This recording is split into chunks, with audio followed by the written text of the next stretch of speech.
Welcome to the Million Dollar Magic Podcast, where Jennifer Jones talks to industry leaders in the real estate world and beyond. From scaling businesses to manifesting health, wealth, and happiness. It's time to unlock your next level of success. Hey everyone, it's Jennifer Jones, and I am here today with the amazing Deanna Hutton. So, Deanna, when did you get into real estate? How did this happen? So I was licensed in 2016. Real estate's always been an interest of mine. I've always watched all the shows on HGTV. You know, I've been a homeowner for over 15 years, always looking on MLS. And I decided that I wanted that kind of change where I can really dive in and see homes in person and help people buy and sell. Now, when you say you were watching, some of those real estate shows on TV, which ones specifically were you watching at that time? Love it or list it. Okay, so Love It or List It. So actually, Eddie Richardson, the contractor on the show, is a good friend of ours. We were just up at his cottage this past weekend. Oh, nice.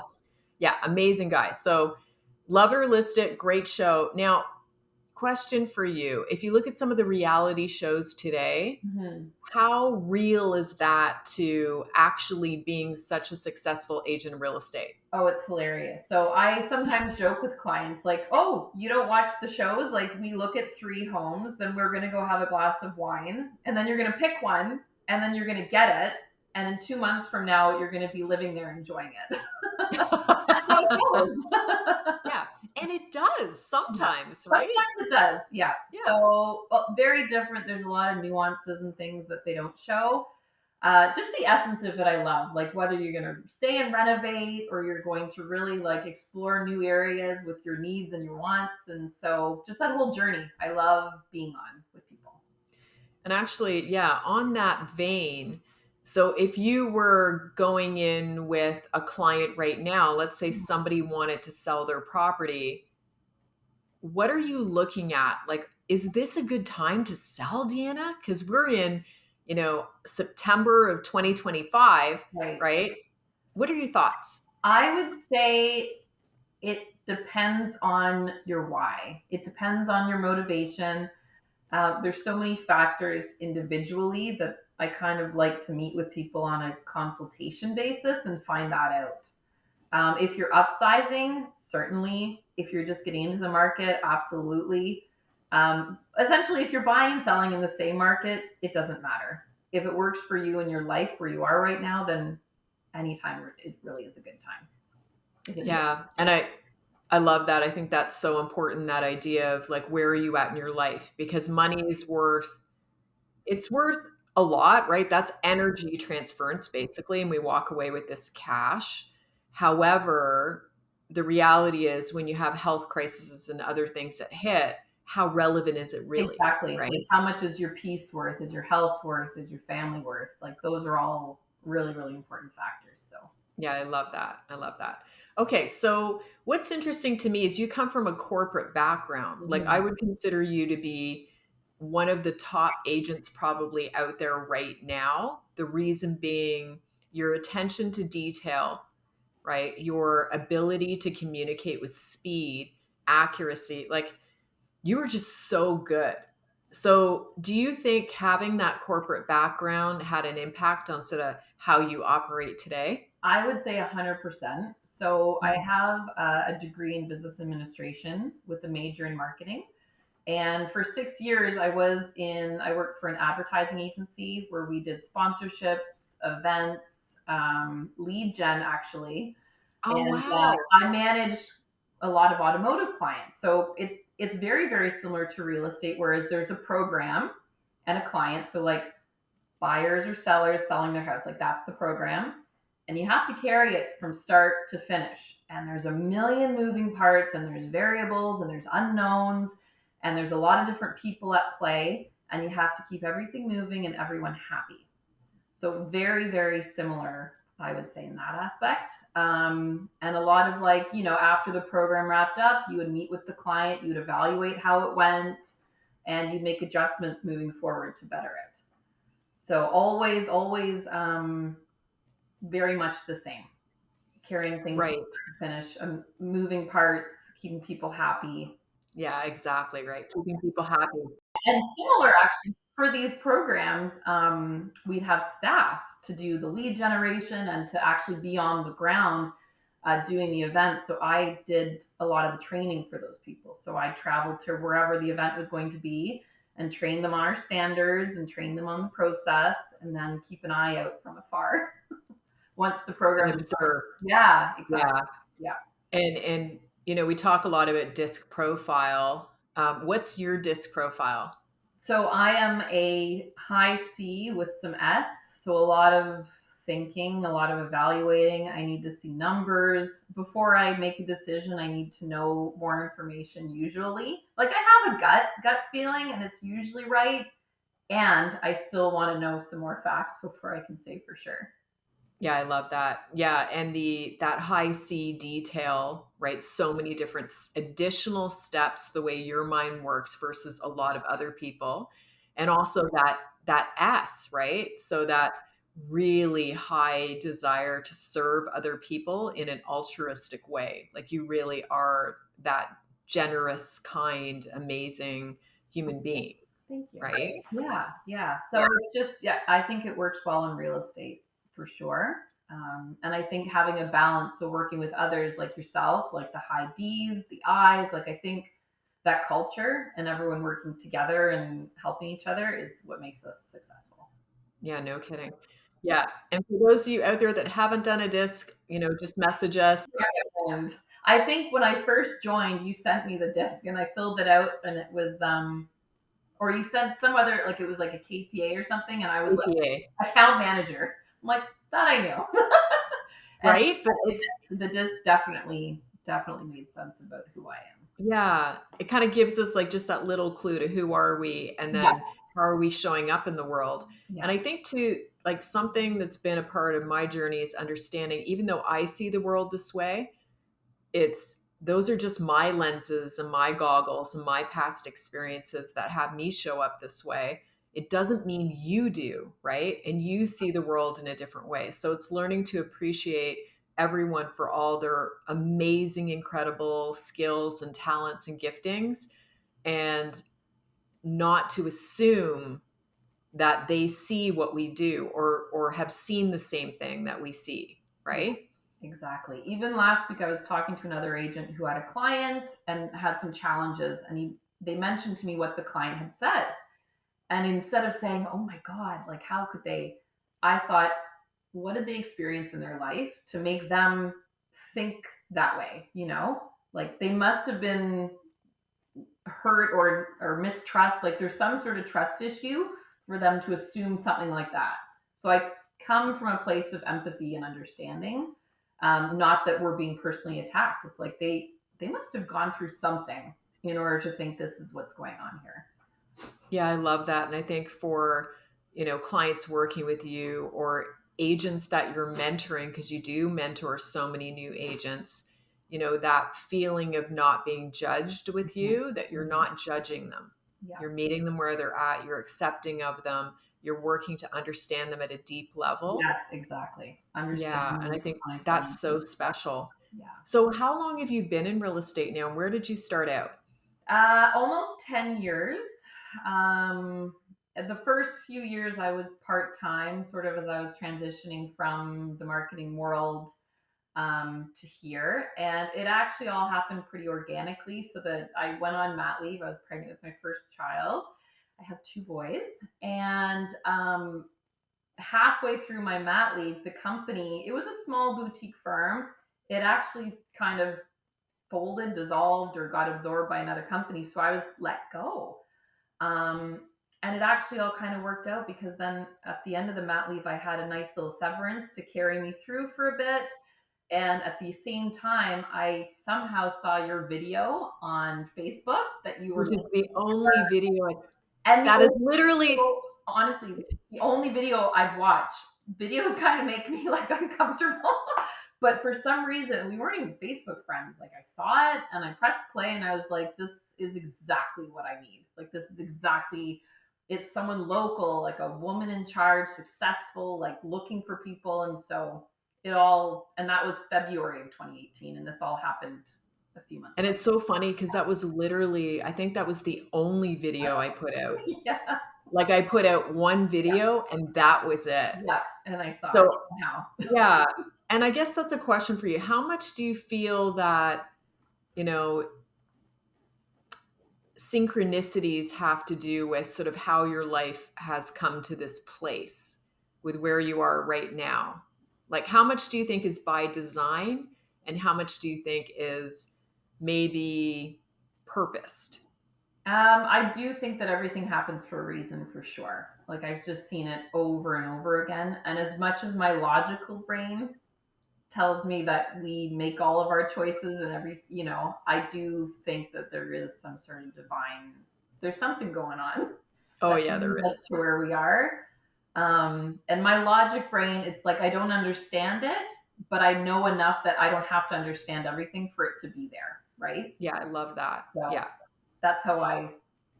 Now, do you have an example of, a situation in your life where that has been the case? Like that's that interesting situation where you're like, huh, how about that? Well, I mean, what we just discussed, I would say. Yeah, Like, absolutely. I'd never look at videos. Even my husband knows, like, he'll play something. I'm like, just put it on silent. Because now we have captions, so I don't have to listen. But back in 2018, there was no captions. So I just, for some reason, I was on Facebook. I saw your video. I pressed play and I listened. And it was at the exact time that I was like, it's fight or flight, sink or swim, right? Like, Matt leaves over. I'm spreading my wings. Like I was a solo agent at the time, and I knew that I needed something. I needed mentorship. I needed a team. And like I said, I learned more with you in the first 6 months than I did 2 years prior. So that Well, was like and for exact timing, perfect timing. Yeah, and I think for me, what a blessing, right? To have someone else come on that could replace me. Like literally, we were interchangeable in vast majority of relationships. So it makes it so much easier when you're managing clients that someone else has your high standards and, empathy and concern and compassion for other people and desire to serve. So those are, I think like attracts like, your vibe attracts your tribe. Yeah. And because of that, you've attracted so many agents to you, newer agents that are looking to get into the business. And you've brought along a lot of them that are doing very well, Yes, right? yes. And I don't actively really No. advertise that. It's just sort of, this is who I am. This is the success I've had and what I do. And if there's others that want that, then they reach out. Because I'm a firm believer also, and in other aspects, like who I choose to work with or do other things with, if they're like they have to practice what they preach. Otherwise, it's just all nonsense and smoke and mirrors, right? So I'm just a believer in that. Like your success will sell itself, kind of, and also who you are. That too. Now, how much do you think that mindset has had an impact on your success and the success of the agents that you're mentoring? I think a lot. I would say, like I said, because I've been in for 9 years, we've seen peaks and valleys. We've seen the market go through a whole bunch of different things. And I normalize it. I tell myself, it's cyclical. Like it's down, it'll go up. Like nothing's forever. But as I said to the team yesterday in our training, I had kind of like the 3 steps to positive mindset.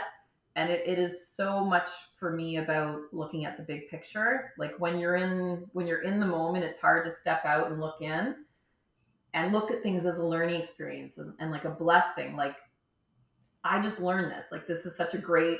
This is an amazing opportunity. Now I can be better, right? Yeah. And can you give an example like of, let's say, working with a client where, you had that learning and growth, like a moment of, oh, okay, like I got this. Yeah, absolutely. I think with like certain conversations, and it could be my like 100th time doing this, but you kind sometimes forget, they haven't sold in 25 years. This is all new. I need to slow it down. and explain things like step by step of what we're doing, what the process is, what to expect. Sometimes it's a reminder like that. Like you just have to meet them where they're at, like I've said. And yeah, like Yeah. I've done Yeah. this. Meet them This where is they're all at. normal And for me, but they don't know it's very different now, buying and selling. So And I think your professional approach to real estate is what's enabled you to like perfect your craft, one, but two, to have difficult conversations with clients. So I've been present. Like a lot of the mentoring I did with you is what you do now with other agents, which was we were together on phone calls, we were together in, text message groups with clients.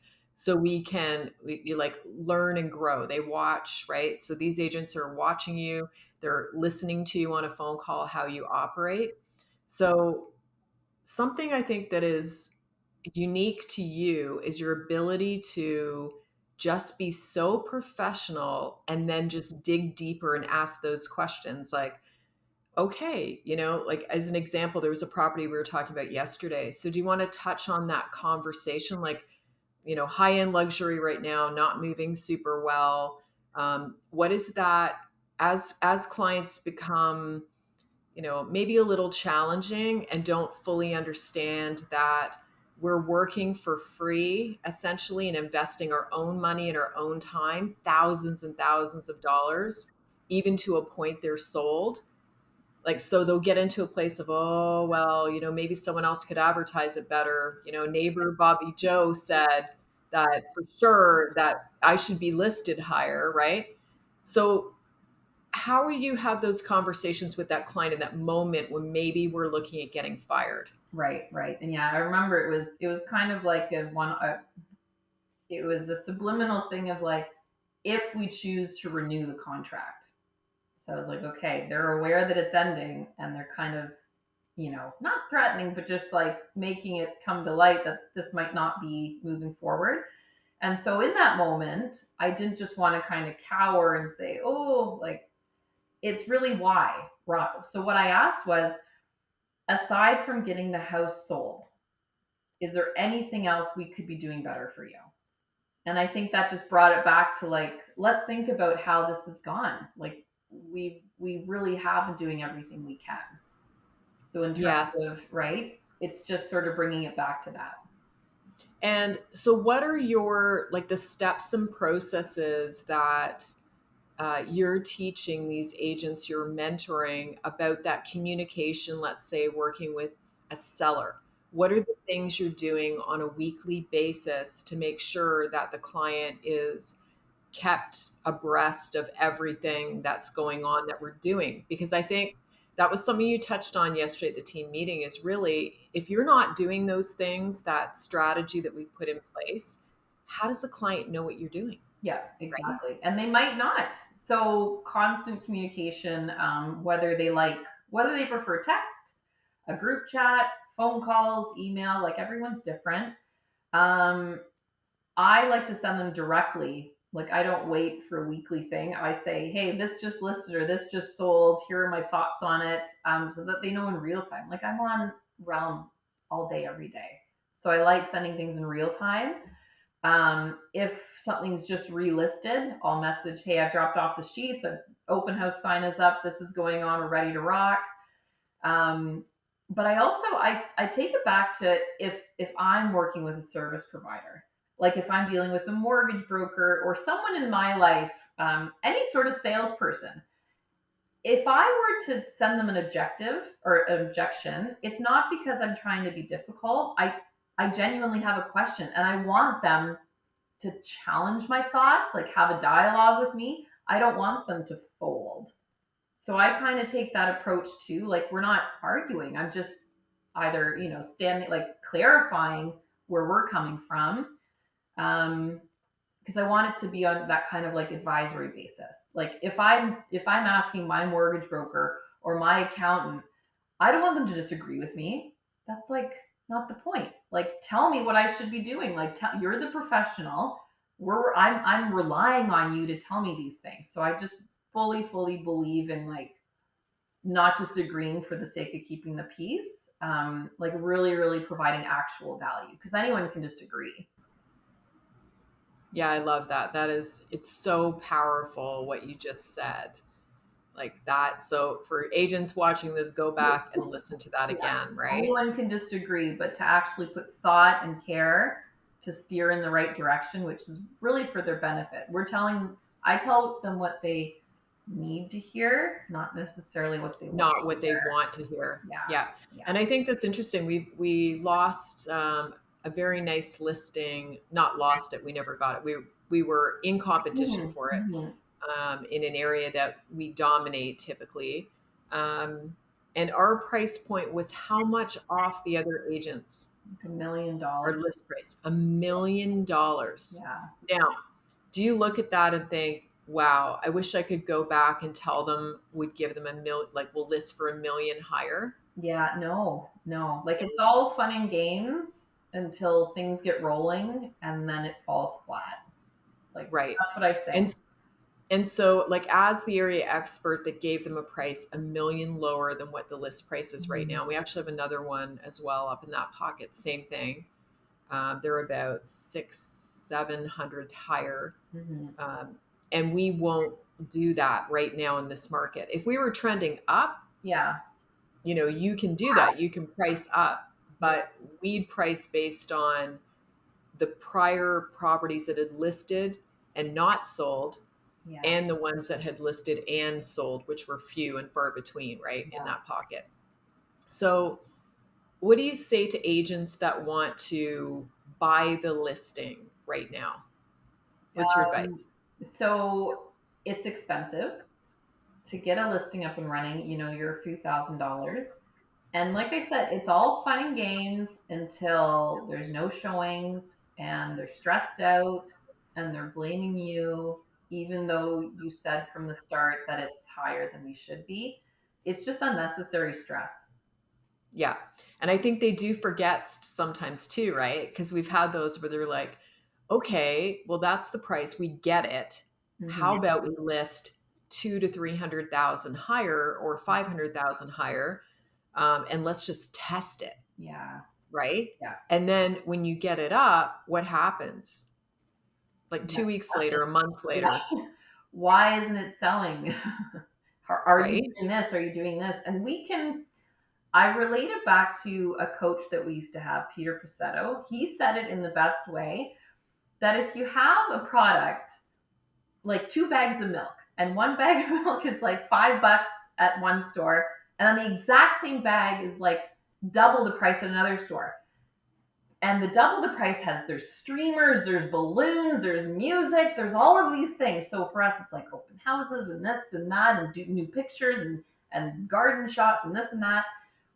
They're still gonna buy the $5 one, regardless of whether like all the song and dance is going around, if the product truly isn't worth that. I So love you that. can do all the things, but if it's too much of a stretch, it's still not gonna work.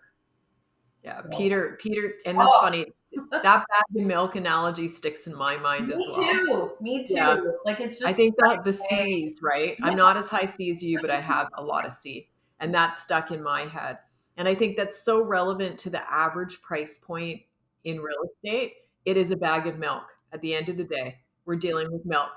Now, if it was a luxury high end, let's say we're comparing, you were in cars. Mhm. Let's say we're talking about Mercedes versus Hyundai. Yes.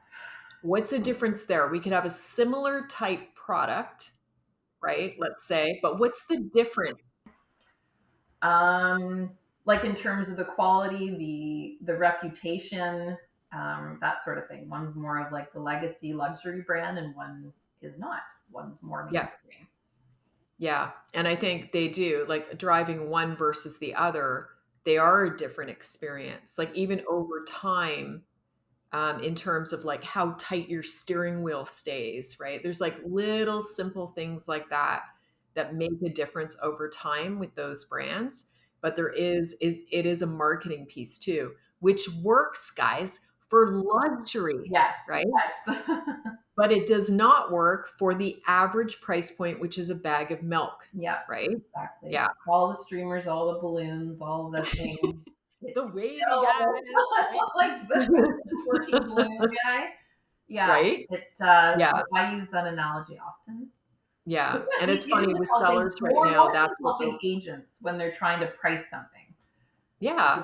And And, yeah, and clients right now who are selling coming back to us saying, okay, well, I'm not getting enough showings. Nothing's really happening. What's your advice to them right now? Is the answer streamers, balloons, wavy guy?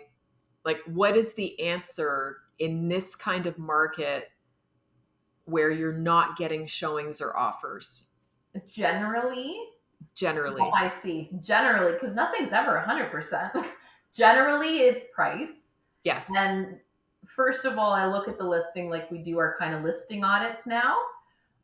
It's like, are we doing everything that we can on our end? So is it presented properly? Do we have all the info, the feature sheets? Does the house look good? Is there stuff everywhere? And if that's the answer, if the answer is yes, we've done everything we can. The house looks great.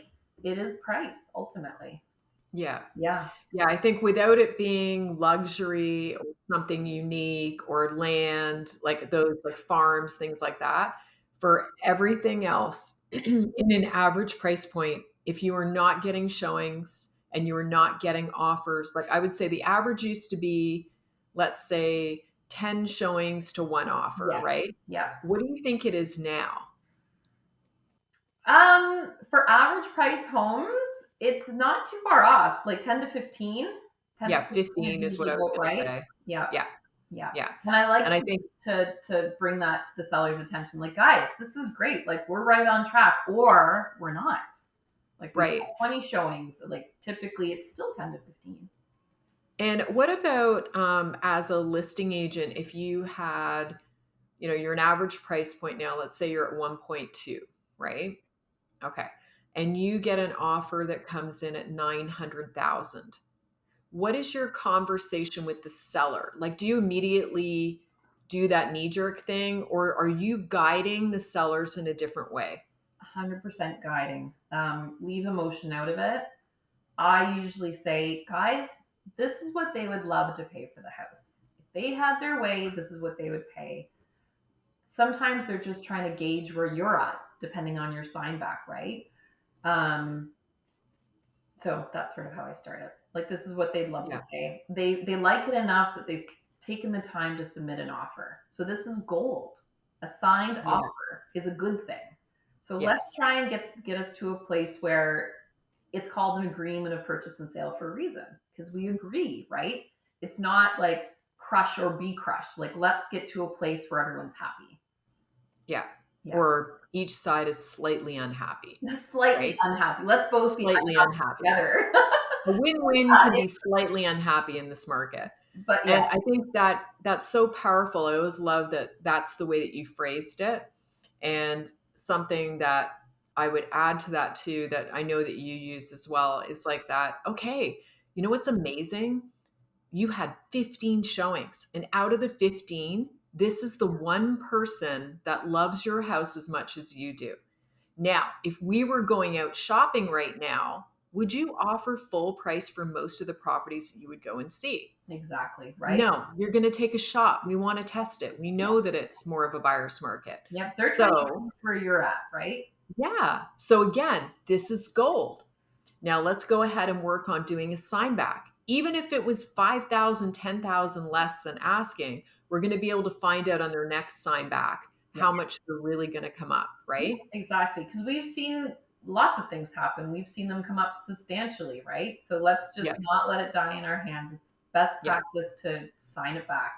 Yeah. I never go down a rabbit hole of like, oh, look at this offer, look at these jerks, like, because it gets you to a place, it's not a good place. So it's always like, No. this is great, this is an Yeah. offer.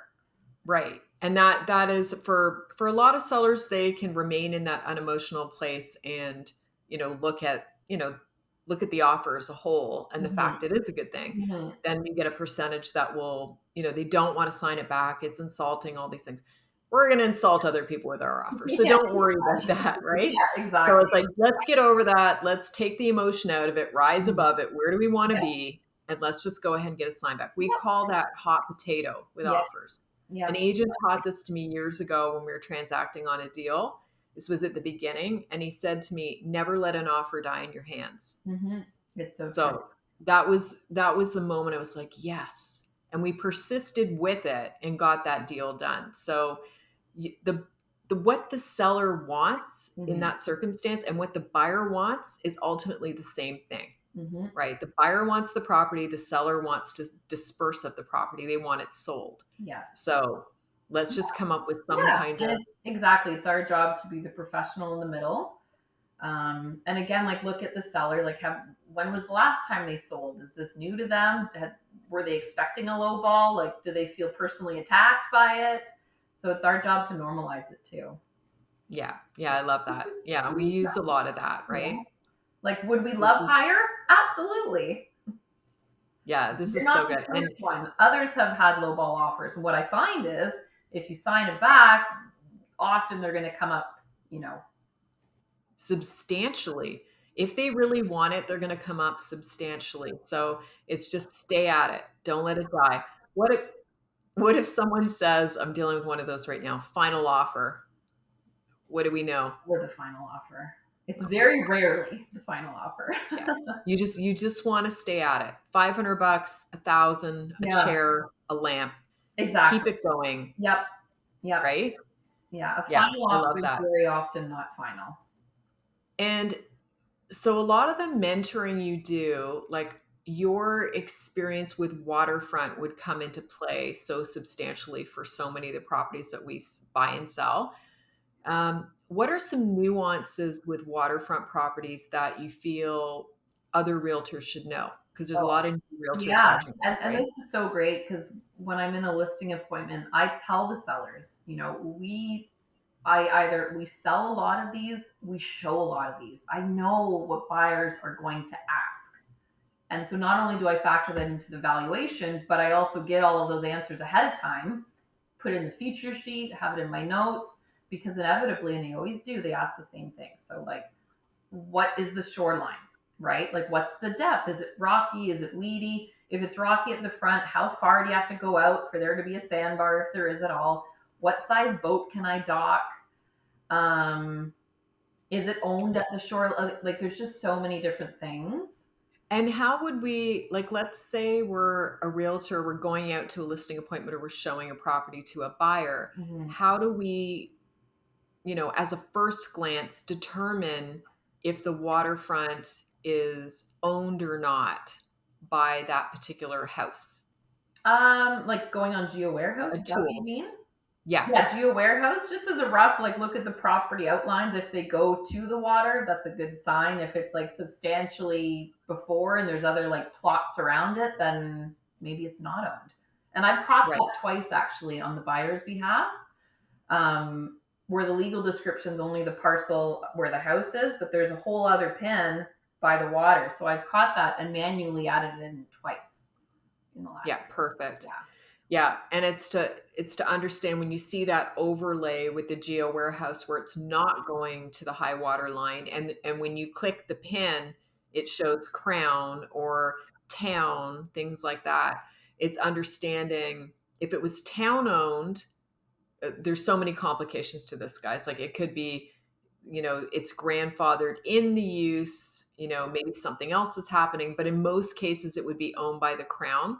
And in that case, in some areas, some municipalities, you can purchase that land from the crown at a per dollar square foot. We had one of these properties up on Hedge in the past couple of years. So there was about a third of the property going towards the waterfront. So abutting the waterfront, a third of the lot that was not owned. And this was a very high end home. So with that particular property, I recommended that the seller actually purchase that piece because it does affect the value of a property. Not when you're sort of under $1 million, no big deal. As soon as you start going over $1 million because of title insurance, like the cost with lawyers, the liability for them, it's easier and worth more if you own to the waterfront. So for him, he did purchase it. It was around, it's like $78,000 or something like that.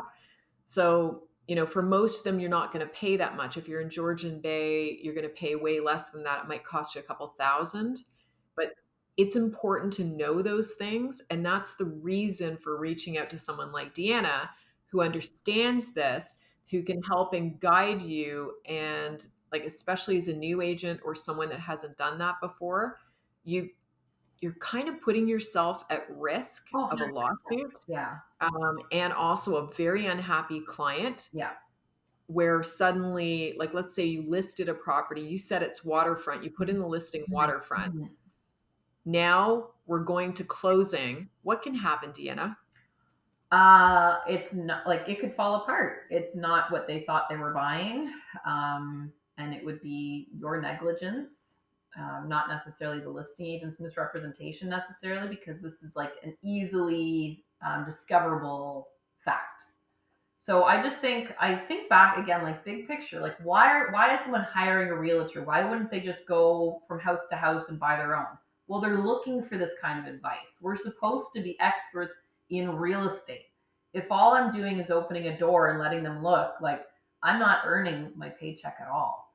I really feel like it's our job and obligation to provide that value and know these things. It's literally our job, right? Is to know Yeah. these things. And you don't know what you don't know. Know what you don't know. So that's why we attend So, trainings, right? Like you keep yeah. up to date on all of those things. It's so important.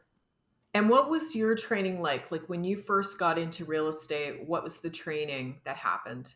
Uh, Before joining you, really nothing. I'm surprised. Nothing. I'm surprised I didn't get sued.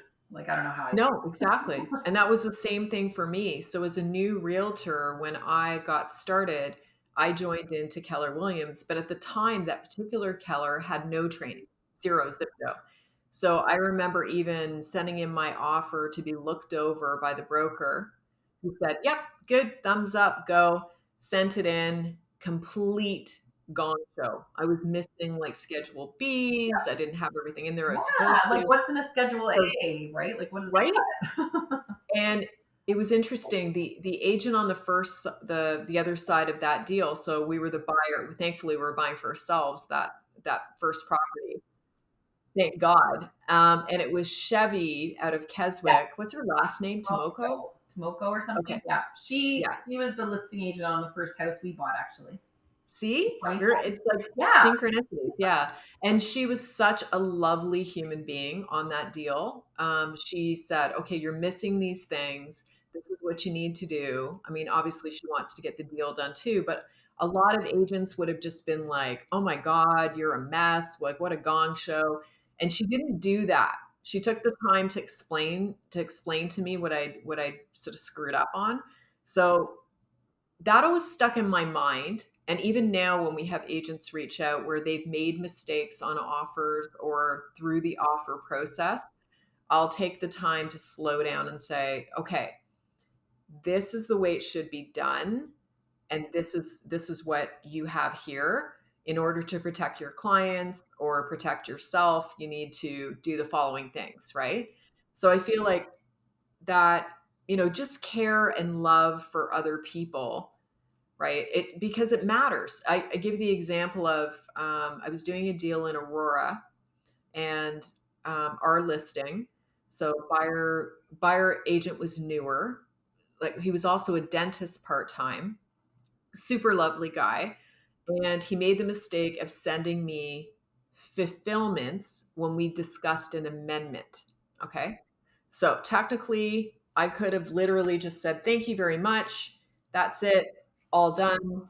But at the time, I realized he'd made a mistake, and it could jeopardize like his license, his everything.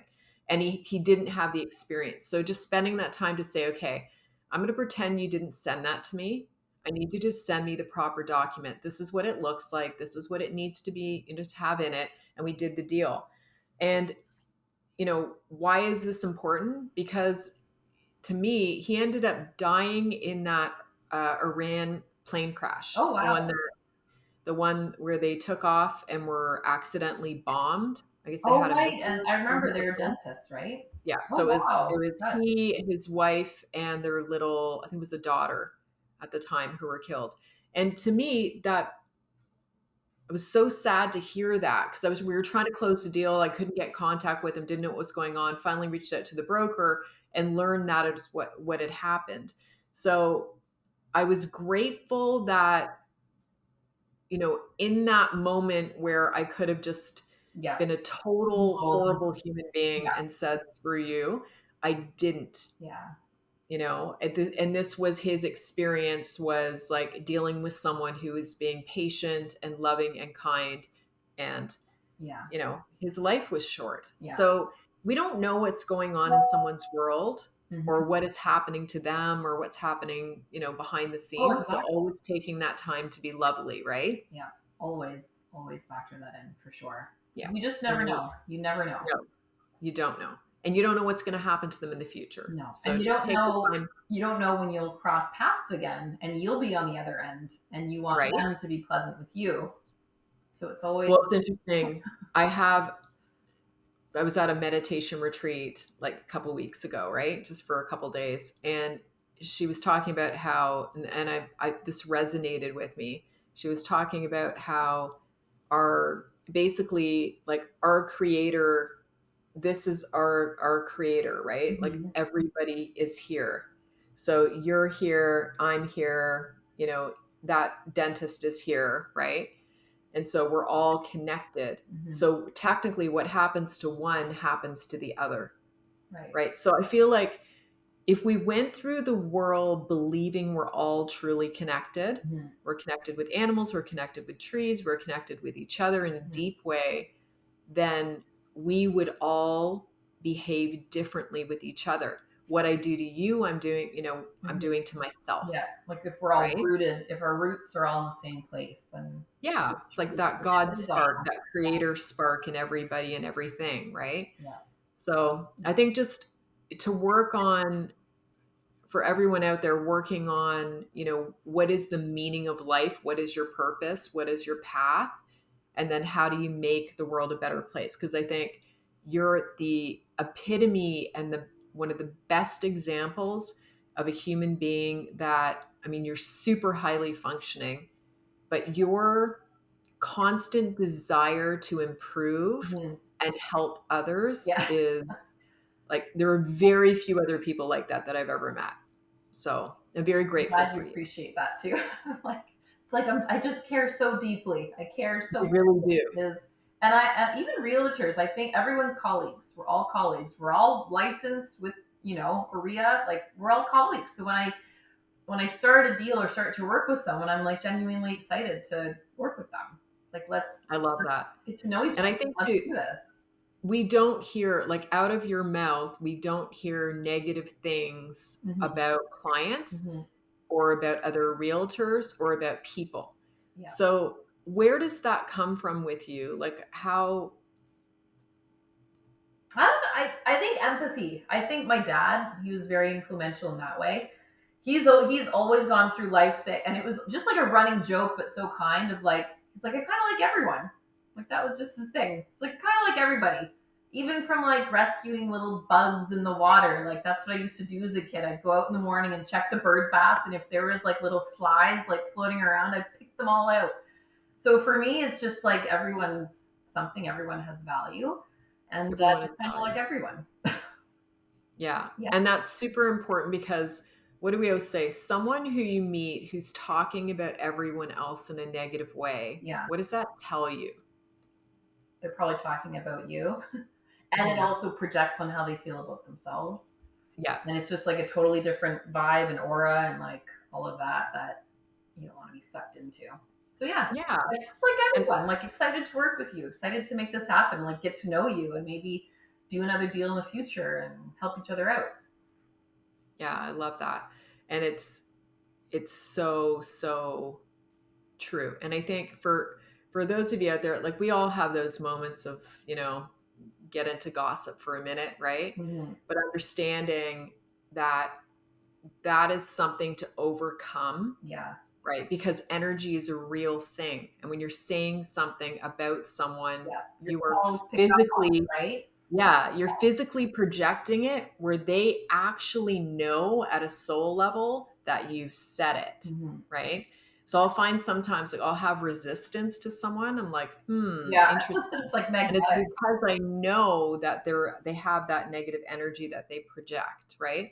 Same thing. I can read a client in a second. It just takes me a second and I can read where they're at.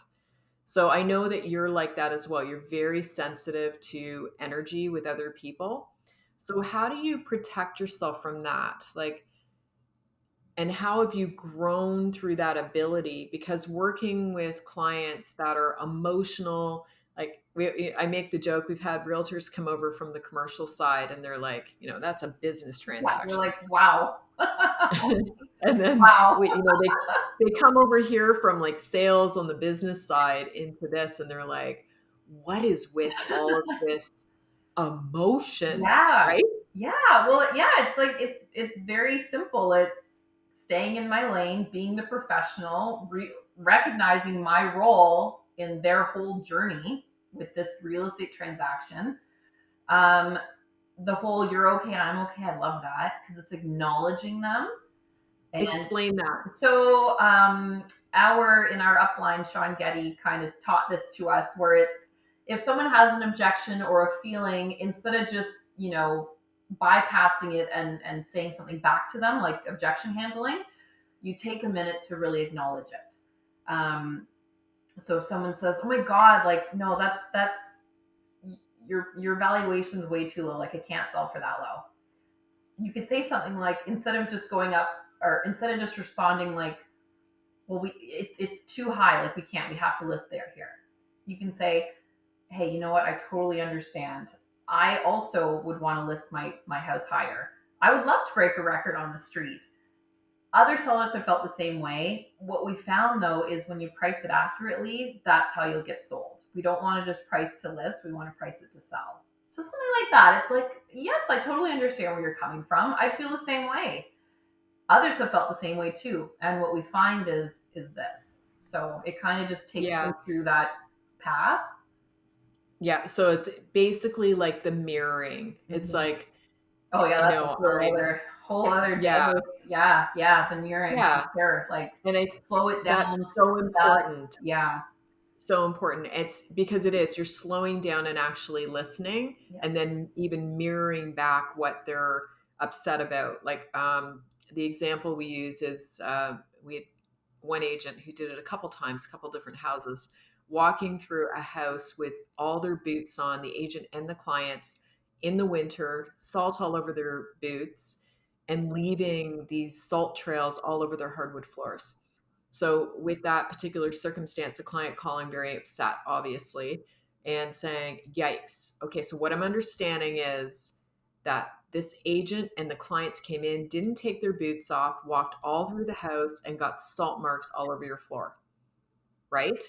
And so, yes, and made this. Okay, right. So it's this and this. Got it. All right. So what I'm going to do is reach out to the cleaning company right away, have them, go on through, make sure that's all cleaned up for you. We're going to reach out to this agent. We're going to find out what's going on. We're also going to ask for a formal apology and ask them to pay the cleaning bill, right? So will this satisfy you? Will this make it right? And like, well, because it's tough, right? When someone's totally disrespected your house. So then going that next level of, okay, and one step further would be, all right, so what we're going to do is we're now going to be present for every single showing. We're going to show up and make sure that they actually take their boots off, right? And walk through and respect the house, and we'll lock all the doors and then leave the property, and we'll let you know how it goes after. So it's exactly what Deanna's saying. You're okay, Mm-hmm. right? Yeah. I'm okay. Too. Yeah. Yeah. And just meet people where they're at and work first to understand, right? Yeah. Because Exactly. tendency, like I'm a D, my Mhm. first tendency is to jump to it and Yep. solve it. Yeah. Yeah. Yeah. So Exactly. it's like, Which is it's so like, amazing. there's a problem. Yeah. Yeah. Yeah. There's a problem. There's a solution, Yeah. right? Yeah. Right. I like to So, understand like where it's coming from based on who they are and what they've experienced, of what I know about, what I'm aware of. Um, yeah. Which I think you've developed an ability to sit with uncomfortable emotion in a different way than a lot of other people. You can sit with a client's uncomfortable emotion and think through it without taking it on personally. So I think that is an important skill to teach to other agents is, maintaining emotional cool and calm and not going down their emotional rabbit hole with them. Yeah. That's how you help them get what they want. Because they don't need a partner to go down the rabbit hole. They need someone to get them out, right? And like, let's work through the problem. It's no help if we're just there like together. Yeah, right? Help us. It's so true. Yeah. Well, I appreciate your time so much today, Deanna. It's always a pleasure spending time with you. Yes, likewise. And so what are the ways that people can contact you and get in touch? You can find me on Instagram, Facebook. You can text me. You can email me. I'm available in all different ways. So what's your Instagram handle, let's say? Deanna Hutton Realtor. And what about your email? Deanna@jj.team. Got it. Okay, so what we're going to do, we'll go ahead, guys, and in the comments below, we'll have all of Deanna's contact. If you're, an existing realtor that wants to do better, if you're a new realtor getting into the business, you don't need to be in the South and Central Ontario to have us mentor you, specifically Deanna. We can literally mentor you, and through our brokerage's tech, okay, our CRMs, our tech, we can basically teach you how to fish where you are, right? Still providing you all that amazing mentoring and support. Because, face it, how many people actually come into the team offices we have or any brokerage physically, right? Always encourage, and you don't have to. We have community everywhere. And just sort of as a quick background, like coming from the corporate world, in the last 10 years doing that, having 2 children, a family, moving twice, buying a rental property, keeping the same consistent success with real estate, and still being able to drop my kids off and pick them up most days from school, not missing sports events. And just, it is possible. You can do it. You don't have to sacrifice it all, right? Traveling with your laptop. That's exactly it. Like, I always have it with me. As long as you have a functioning phone and some cell service, you can do anything anywhere. Right. So. And that's the thing. Like, really, how much time do you spend in a physical office versus out in a car? The car is more. My car is my home. Yeah, the car's our home. And investing in a car, that's something you inspired me to do. Remember that? You told the story about the Buick, and then I promptly traded in my Mazda. Right. And how do you feel about it? I guess that's the thing. So, right. It's like in that moment where you got that newer car, right? Yeah. How did you feel driving it? I felt great, and I still do. I've had the same model twice now. Right. It's my consistency. Yeah. But it's that. Like, I think the last thing I would say, you show up to everything the same way. And I always say, the way you do anything is the way you do everything. You care about everything. You care about every little detail. And that the way that you show up in the morning on calls, right? And you're put together, the way you would always show up to a client's property prepared. Right. Everything you do is prepared. There's thought that's gone in. Yeah. And you're doing this with a husband, with 2 little boys. The second one you had while we were actually, you were already selling real estate and working with the team. How long were you off after the baby? 2 days. Yeah. But that's the blessing, right? The blessing is... I still didn't miss anything. Like, I know what the full mat leave is like, because I did that. And I know what the second is like. And I don't feel like I missed anything with him. Like, it was totally, it was what I wanted. Like, this is the path. This is my life by design, right? This is exactly what I wanted to do. I felt his father, my husband, had lots of time with him too, which is important, right? Like, he's got this well-rounded family. Which is And incredible. yeah, and we're like this, like the bond is there. And I just don't feel like I missed anything, which is amazing. No. And what about like, so the future plan? So you, through real estate, you were able to purchase, which I love that property. You were able to purchase this amazing little rental property. Yes, it's so 5 years ago. Yeah, 5 years ago. So you've had that one 5 years. So now what's the plan? Because ultimately you've maintained the balance, Mhm. you make great money, Mhm. you've, even in down years, like things that were, Yeah, typically realtors will say, oh, we're, struggling, things are down. You have typically increased your production year over year, even through those periods. So what's your next plan? Are you looking at buying in another investment property? yes, we want two more. And that's sort of the retirement plan. So, like the 20-year plan, let's say, that all three will be paid off. And then that's like 2.5 million, maybe more in 20 years, obviously. But if all Way three, more. then Yeah. that's my pension, that's my retirement, right? So that's the goal. So Yeah. we're always looking for the next, like the one that we bought, I just knew right away it was exactly what It we was wanted. so perfect. So cute. Just so fun. So yes, that is the goal. That is the Yeah, I love it. Love it. Love it. Yeah. All right, everyone. Well, if you need to, improve in real estate, or you're getting in and Mhm. you're looking for people to mentor you, love you, help you grow and succeed, Yeah. this is the right place. Reach out to Deanna and she will explain Yeah. everything to you. Happy to. So, yeah, thanks again, Deanna. It's been so Yeah. great. My pleasure. Thank you, Jen.